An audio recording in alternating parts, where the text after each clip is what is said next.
On accueille donc maintenant Rosalie Champagne-Côté, qui est étudiante à la maîtrise à l'Université Laval, sous la direction de Louis Bélanger, et à nouveau on le retrouve de Jean-Michel Baudouin, et qui va nous parler donc de la mise en place d'aires protégées autochtones. Oui, merci beaucoup. Est-ce que vous voyez mon écran? Oui, et j'en profite juste avant de te le laisser, de lancer le chronomètre, de bien rappeler à celles et ceux qui arrivent de couper les micros, s'il vous plaît. À toi, Rosalie. Parfait, un gros merci. Donc, bonjour à tous.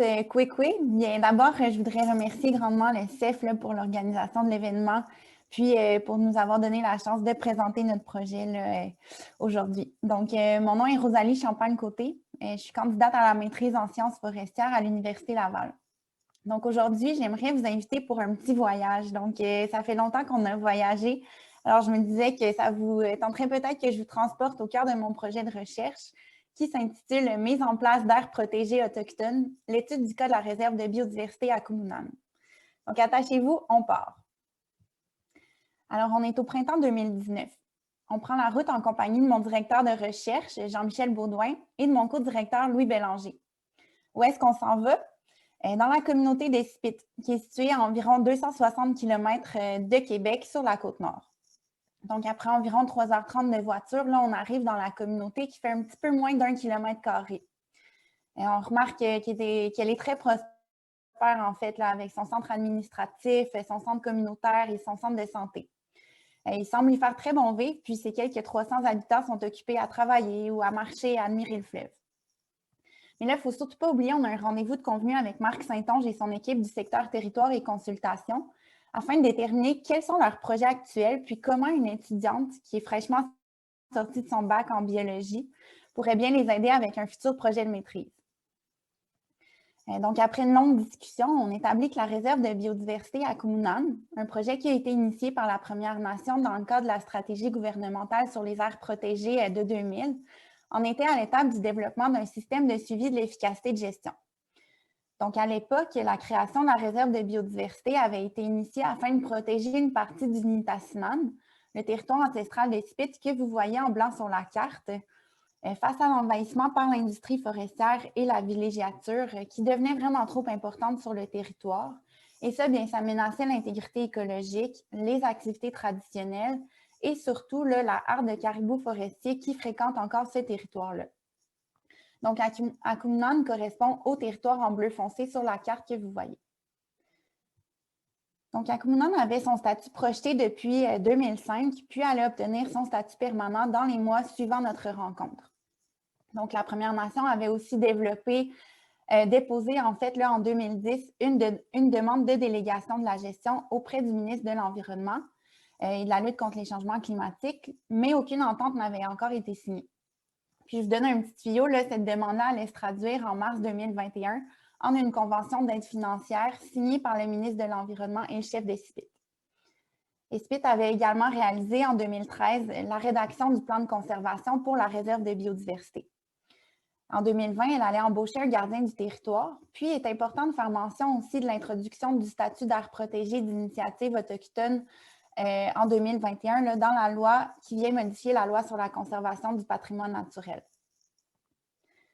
Donc, à travers toutes ces années-là, la Première Nation avait réalisé de nombreuses activités de protection des espèces menacées, comme le caribou, par des suivis télémétriques, des fermetures de chemins forestiers et des suivis par caméra, puis avait aussi réalisé des activités sur d'autres espèces menacées, comme le garrot d'Islande, en plus de réaliser des fouilles archéologiques, puis du recensement et de la dénonciation des occupations illégales là, sur le territoire. Un plan d'aménagement du territoire est également en cours de rédaction pour l'Inuassi, donc un ensemble de territoires qui, suite à la signature d'un traité qui est en cours de négociation présentement, serait en pleine propriété des Spits. Donc, le Conseil désire utiliser le territoire et les ressources de manière durable pour le bénéfice de l'ensemble de la communauté, et ça avec un souci constant pour la protection de l'environnement. Donc, une partie de l'Inuassi serait d'ailleurs désignée comme des aires protégées, dont le statut reste à déterminer. Donc, maintenant qu'on avait toutes ces informations-là, comment est-ce qu'on allait réaliser le développement de l'outil de suivi de l'efficacité de gestion? On ne partait pas de zéro, mais il fallait réaliser certaines étapes en amont afin de bien comprendre le contexte, puis développer un outil qui réponde aux besoins, aux valeurs et à la vision des Espinoites. Donc, pour ce faire, on a mis à profit l'expertise et la précieuse expérience de la table des partenaires de la chaire de leadership en enseignement en foresterie autochtone. On a aussi développé une entente de collaboration qui, elle, est inspirée du protocole de recherche des Premières Nations au Québec et au Labrador. Donc, cette entente-là entre l'équipe de recherche et SPIT, afin d'assurer une collaboration qui soit constante vraiment tout au long du projet. Et finalement, on s'est assuré d'obtenir le certificat d'approbation de la part du comité d'éthique de la recherche de l'Université Laval. Donc, transportons-nous maintenant là, au début de l'été 2020, alors que l'équipe de recherche et SPIT a travaillé ensemble depuis plusieurs mois à clarifier les objectifs du projet, à développer la méthodologie et les outils de collecte des données. Je suis alors accueillie dans la communauté afin de débuter mon stage prolongé, prévu pendant 3 mois et pouvant avoir lieu là, malgré la pandémie selon certaines conditions. Donc, fidèle à son esprit inclusif, l'équipe des SPIT m'a réservé un bureau au conseil dans lequel je vais pouvoir venir travailler tous les jours à la préparation de la collecte des données. C'est aussi une étape qui est cruciale dans l'établissement d'un lien de confiance entre les membres et moi-même, puisqu'on peut là, interagir au-delà du contexte professionnel. Puis c'est aussi en vivant là, à proximité de la communauté que je peux réaliser ce qu'on appelle l'observation participante, donc pendant laquelle je vais m'intégrer dans le mode de vie de la communauté et apprendre à mieux la connaître sous toutes ses formes. Finalement, ce stage-là, c'est aussi l'occasion de découvrir le terrain de recherche parce qu'on va s'y rendre là, à plusieurs reprises avec l'équipe du secteur territoire. Donc, on est maintenant à l'automne 2020. Si vous étiez un membre de la communauté, on vous aurait probablement invité par Facebook ou par téléphone à venir participer à un groupe de discussion.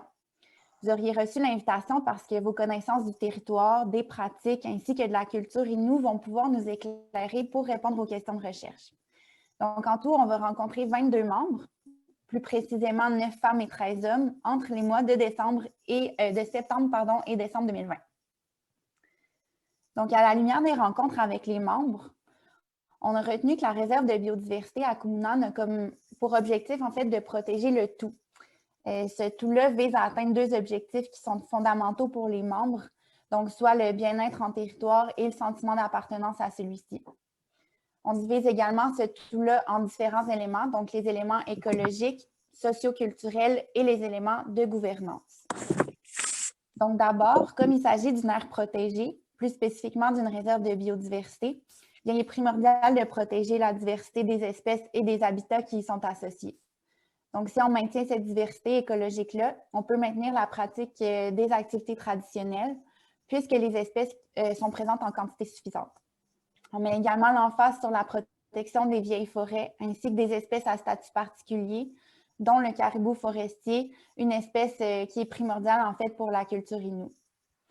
Ces éléments écologiques sont caractérisés sur Kumunan, puis vont servir d'état de référence pour le fameux territoire aménagé de l'Inuassi que je vous parlais précédemment, parce qu'on va déterminer des indicateurs qui vont être transférables pour les 2 territoires. Donc ensuite, on retrouve les éléments socioculturels en commençant par le maintien de la pratique Inuitun. C'est un élément d'une grande importance car les membres doivent avoir accès au territoire et la pratique doit être valorisée. Il y a également la mise en valeur des attraits du territoire, surtout pour les membres. Donc, les gens des SPIT veulent occuper ce territoire-là, puis valoriser le fait que ce soit un espace qui soit géré pour et en partie par la communauté. Donc, ainsi, les lieux exceptionnels, les pratiques puis le patrimoine culturel vont être mis en valeur. Finalement, il y a les éléments de gouvernance qui sont sous-divisés en responsabilité, planification ainsi que gestion participative et administration. Pour ce qui est de la responsabilité, on peut y voir l'aspect de devoir de protection ou de réalisation du rôle de gardien du territoire qui va assurer une traduction des valeurs autochtones dans les outils de gouvernance. Donc, finalement, tous ces éléments-là ils sont reliés à l'occupation autochtone. Donc, c'est vraiment ce qu'on veut valoriser puisque cette occupation-là favorise la transmission des connaissances, la transmission et la production des savoirs, ainsi que le développement de l'identité autochtone. Donc, si tous ces éléments-là sont maintenus, on va retrouver le fameux bien-être en territoire et le sentiment d'appartenance des membres parce que ceux-ci vont avoir été impliqués du début à la fin dans le projet. Ces éléments fondamentaux-là qui composent la vision des participants expliquent là, tous les efforts qui ont été mis en œuvre par la communauté depuis bientôt 20 ans. Donc, les activités déléguées à la communauté par le ministre de l'Environnement dans le cadre de la Convention d'aide financière dont je vous parlais précédemment sont prometteuses dans le sens qu'elles lui accordent davantage de responsabilités sur le territoire. Donc, pour gérer un territoire d'une telle superficie, on doit posséder beaucoup de ressources humaines et financières. Donc, une telle entente comprenant un soutien financier pendant 2 ans pour la réalisation d'activités de gestion est intéressante, mais ne correspond pas nécessairement à la demande initiale de la Première Nation qui visait la délégation complète de la gestion. Par contre, cette possibilité-là est toutefois inscrite dans le projet de loi numéro 46 qui vient modifier la loi sur la conservation du patrimoine naturel. Cette modification de la loi-là, en fait, qui vient insérer le fait que le ministre peut déléguer toute ou une partie de ses pouvoirs à une personne ou une communauté autochtone en regard de la gestion d'un territoire qui relève de son autorité. Puis, il faut aussi souligner là, que c'est dans ce même projet de loi-là qui est introduit un nouveau statut d'aire protégée d'initiative autochtone. Par contre, celui-ci n'est pas encore défini et n'est pas associé à Akuminan pour l'instant. Donc, maintenant que vous avez été interrogé dans le cadre des groupes de discussion, toujours dans un esprit de collaboration et en tant que membre de la Première Nation, vous serez invité à participer à une séance de validation des résultats. Donc, ça va permettre en fait, d'assurer que les propos des participants ont été bien interprétés, puis va permettre aussi une première forme de transfert des connaissances. Alors maintenant, projetons-nous dans le futur pour la dernière étape de notre voyage, le deuxième stage prolongé dans la communauté. Donc, celui-ci va se réaliser à l'été 2021, puis va être l'occasion pour nous d'effectuer un transfert des connaissances concret en accompagnant la Première Nation dans l'intégration de l'outil qui va avoir été développé afin que les utilisateurs de la communauté participent au suivi. Ça va être aussi l'occasion de développer des outils de matériel éducatif en lien avec l'aire protégée, tels que des capsules vidéo, des cartes du territoire et peut-être même un site web pour rendre accessible l'information aux membres. Donc, en conclusion, les différentes techniques de recherche utilisées dans le cadre de ce projet-là, soit l'observation participante, les groupes de discussion et la recherche documentaire, dont on n'a pas fait mention, permettent de trianguler les résultats, puis ont même mené à une saturation des résultats. Donc, on a étudié ensemble, en fait, le phénomène dans son ensemble, ce qui nous a permis de créer des liens entre l'histoire de la création de l'aire protégée et les propos des membres pour suggérer des méthodes de gestion qui soient appropriées. Donc, pour la suite des choses, on va poursuivre le travail de collaboration avec différents représentants des instances gestionnaires d'aires protégées au Québec, comme le ministère de l'Environnement. Puis, on espère vraiment faire rayonner l'initiative des SPIT au-delà des frontières de la communauté pour inspirer d'autres communautés à se lancer dans des démarches comme celle-là de conservation non seulement du patrimoine naturel, mais culturel aussi.